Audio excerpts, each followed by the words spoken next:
Bwana njoo tukalie huko maana hapa takataka nyingi sana zinaweza zikana nini. Karibu njoo huko kae huko. Sawa, sawa.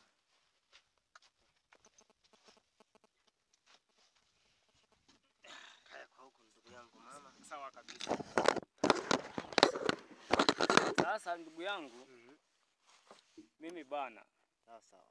Niko kwenye, si unajua sasa hivi kuna uchaguzi. Ninaelewa. Tunaendelea na uchaguzi. Mimi ni kiongozi wa CCM. Ambaye nagombea nafasi ya udiwani katika kata yenu hii. Sawa. Unaona? Sasa kilichonileta hapa mimi, sasa hivi nipo kwenye kampeni. Mimi kampeni yangu natembea kila mji kwa mji. Sawa. Kila mji nikifika kwenye mji wa mtu naeleza shida yangu kwamba hivi na hivi kampeni zangu na jinadi kampeni nani mipango yangu ambayo mkinichagua nikawa kiongozi wenu. Sawa. Nitawafanyia mambo mengi sana.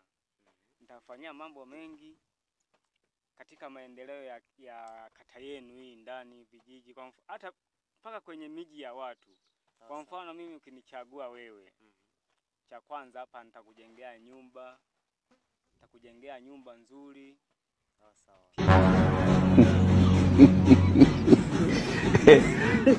Sawa. Nitawanunulia majembe. Yaani kila kitu, yani hata viatu nitakuwa nawanunulia.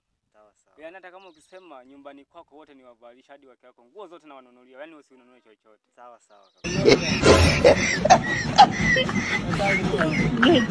Kingine ambacho nawaahidi nikishapita tu diwani. Sawa. Kwa maana hiyo mimi nyie wananchi wangu lazima nitaitisha mkutano mkubwa alafu tuje tuongee sasa mambo ambao kero zenu ambazo waga zinawasumbua. Mtakuja mnieleze katika hicho kikao. Sawa. Kitu kingine ambacho nawaahidi wananchi wangu, ili eneo ili hichi kijiji chote hichi kwanza nitawajengea shule watu wazima. Wewe umesoma au hujasoma? Mimi nimesoma. Sasa nataka nitengeneze darasa la watu wazima. Mwalimu nitakuwa mimi mwenyewe. Sawa. Sasa